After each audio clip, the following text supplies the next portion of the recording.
Okay, so let's move in now to talking about some applications of exponential equations. So example 1, medical research indicates that the risk of having a car accident increases exponentially as the concentration of alcohol in the blood increases. Yes, I think that's fairly obvious. The more alcohol you drink, the higher the risk of you having a car accident. So moral of the story, please do not drink alcohol. It does not turn out well for anyone, and there's your morality lesson for the day. Now, the risk involved is modeled by this equation right here, and it's going to go on to tell us what these variables mean. X is the blood alcohol concentration, and R, which is given as a percent. That is very important for this problem because we're going to be given a percentage here, and this is one of the very few problems where we're given a percentage and we're not going to change it to a decimal. So just keep that in mind as we work this problem. Most of the time when we're given a percentage, we're going to change that to a decimal, but because of this terminology given as a percent, we're going to leave it as 17 when we plug it into our equation. So by what blood alcohol concentration, so they're asking me to find X, corresponds to a 17% risk of a car accident, and that is our R. And so I'm going to take that 17, I'm going to plug it in to the equation, and so I'm going to have 17 is equal to 6 e to the 12.77x, and I'm just going to start solving this equation for x. And so the first thing I need to do is I need to isolate the exponential expression, and so that means I'm going to divide both sides by 6, and I'm just going to leave 17 over 6 as a fraction. I don't really want to turn that into an ugly decimal at this point, so I'm going to leave it like that.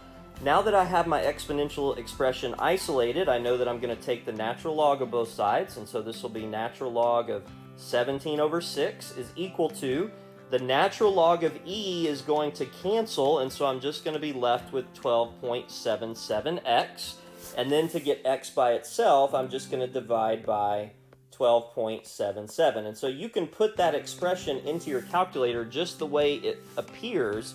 And if you round to 2 decimal places, what you're going to get for the blood alcohol concentration is 0.08.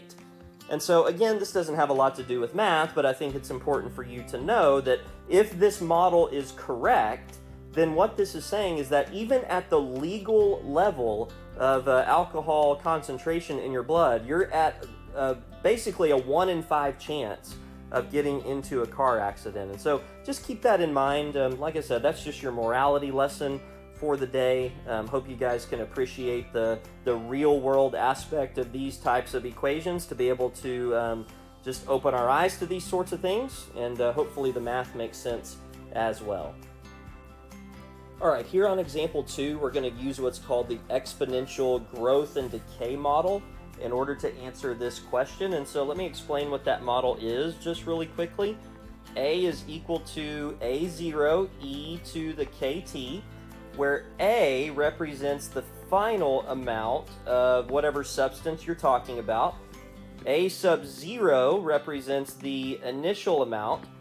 K is your rate of decay, and that has got to be in a decimal. So unlike the last question about alcohol concentration, now anytime we're given a rate, we're going to have to change that to a decimal. And then T will represent the time. And so if we read part A here, we want to use the fact that after 5,715 years, well, that's going to be my time value since it's talking about years, a given amount of carbon-14. Now, it does not say how much of the carbon-14 was around initially. Whenever you see that word given, you can think initial. And so we're going to just have to make up a value of initial carbon-14. Now, I'm going to choose the number 100, and I'm going to do that for a very specific reason that I think will become obvious when we do part B of this question. Now, let's keep reading. It says that that initial amount of carbon-14 will have decayed to half of the original amount. Well, it's really easy for me to figure out what half of 100 is. That would just be 50. And we're going to do all of this to find the exponential decay model, which means that we're going to find k. All right, so if we plug into our formula, we're going to have 50 is equal to 100 e to the 5715 multiplied by k, and my first step, as always, is to isolate the exponential expression. And so I'm going to divide both sides by 100 so that it's isolated, and that's going to give me 1/2 is equal to e to the 5715 k. Now the next thing I want to do is I want to get rid of e, and I know that natural log will cancel out e, and so I'm going to take the natural log of both sides. That's going to give me natural log of 1/2 is equal to 5715k, and then to get k by itself, I'm just going to divide both sides by 5715k. Now, I'm going to show you what this is going to look like in the calculator.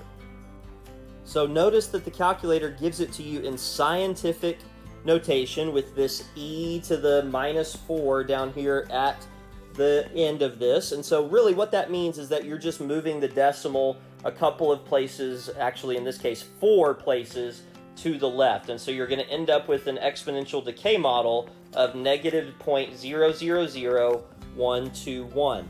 But we do not want to round that number, because as you can see, we have a part B that we're going to have to get to here using this very ugly long decimal. And so I'm going to use the calculator to store that value, and that's what I've done here in the second line where you see answer with an arrow and then the letter A. And so what I did is I used this button, which is the store button. It's right above the on button on your TI-84 calculator.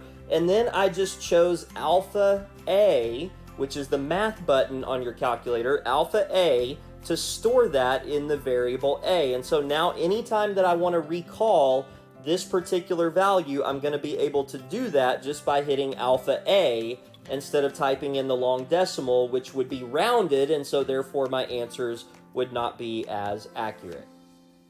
Okay, so now if we look at Part B, in 1947, the Dead Sea Scrolls were found.